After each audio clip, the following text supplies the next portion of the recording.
የናንተ የሙስሊሞች ጀነት ሴክስ የበዛበት ጀነት ነው። መብላት፣ መጠጣት፣ ግንኙነት መፈጸም ነው።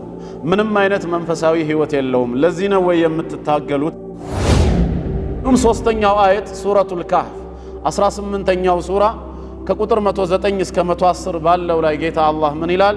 ኢነል ለዚነ አመኑ ወዐሚሉ ሷሊሓት፣ እነዚያ በምድራዊ ህይወታቸው ሳሉ በጌታቸው ያመኑ መልካም ስራዎችንም ያስከተሉ የሆኑ ካነት ለሁም ጀናቱል ፊርደውሲ ኑዙላ፣ ለነሱ የፊርደውስ ጀነት መስተንግዶ አላቸው።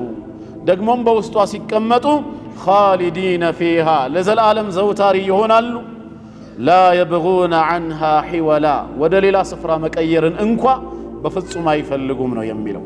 የተሟላ ኒዕማ ከመሆኑ የተነሳ እንዲህ አይነቱን ህይወት ነው እንግዲህ አላህ ለመልካም ባሮቹ ያዘጋጀው። አላህ ይወፍቀን። ድም ያልሆኑ አካላት ጀነትን በተመለከተ አንድ ጥያቄ ያነሳሉ በተቃውሞ መልኩ። የናንተ የሙስሊሞች ጀነት ሴክስ የበዛበት ጀነት ነው። መብላት፣ መጠጣት፣ ግንኙነት መፈጸም ነው።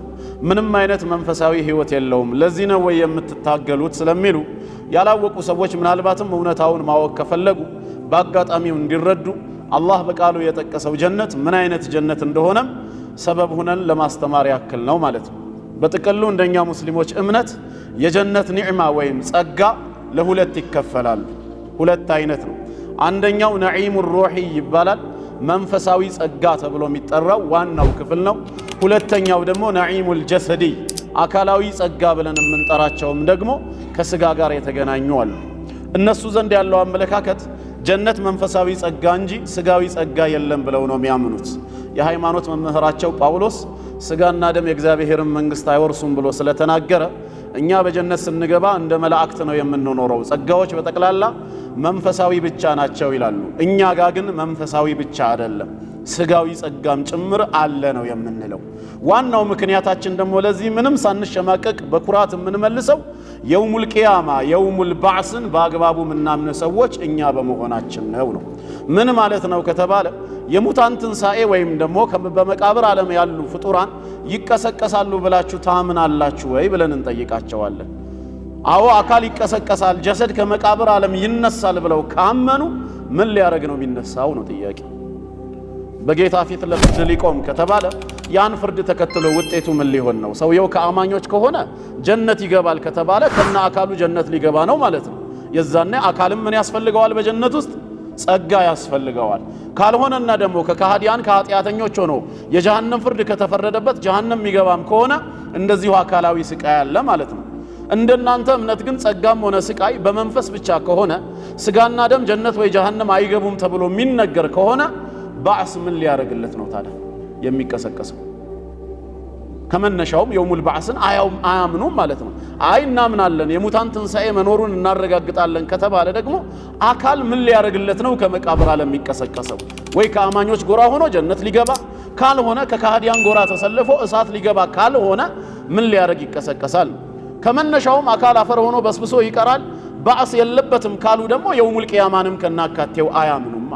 አይ እናምናለን መቀስቀስ በሩህ ነው ደግሞ የሚሉ ከሆነ መጀመሪያውኑ ሩህ መች ትሞታለችና ነው የምትቀሰቀሰው።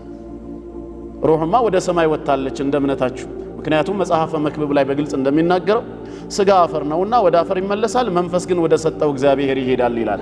ስለዚህ የሚቀሰቀሰው ከየት ነው? ከመቃብር ዓለም ከተባለ መቃብር የገባው አካል ነው። አካል ከሆነ ደግሞ የሚቀሰቀሰው በፍርድ ሚዛን ሊቀርብ ነው። በፍርድ ሚዛን ከቀረበ አማኝ ሆኖ ሚዛኑን ካለፈ ጀነት ሊገባ ነው። ጀነት ከገባ የአካል ጸጋም ዝግጅት ያስፈልገዋል ማለት ነው። ጀሃነም ከገባም እንደዛው የሚሰቃይበት ቅጣት ያስፈልገዋል። እኛ በትክክል የውሙል ባዕስን የምናምን ህዝቦች ስለሆንን የጀነትም ሆነ የጀሃነም ጸጋ ቅጣት በመንፈስ ብቻ ሳይሆን በአካልም ጭምር ነው ብለን ስለምናምን ነው። ግልጽ ነው? አሁን ተግባብተናል? ሎጂኩም የሚያስኬደው ሙስሊሞች ከሚያምኑት እምነት ጋራ ነው። እኛ ጋር ጸጋ በመንፈስ ነው፣ ስጋና ደም ጀነት አይገቡም ካሉ ለምን ተነሱ ከመቃብር ዓለም? ፈጣሪ ሙታንን እንደሚቀሰቅስ ሊያሳይ ነው ይላሉ አንዳንዶቹ። የዛኔ ማሳየት ምን ያደርጋል? ዱንያ ላይማ ለነቢያቶች ነብይነታቸው ማስረጃ እንዲሆን ያንን ይሰራው ነበር። ከሃዲያኖች ይሄን ነገር አይተው ወደ እምነት እንዲመለሱ እንዲጠቅማቸው በሙዕጂዛ መልክ ያደርገው ነበር። የውሙል ቂያማ የፍርድ ቀን እንጂ የማስረጃ ቀን አይደለም። ምን ያደርጋል? የዛኔ ማሳየት ታዲያ ትርጉሙ አላ ኩሊ ሃል ኢስላም መንጢቅይ ነው፣ ሎጂካል ነው ማለት ነው።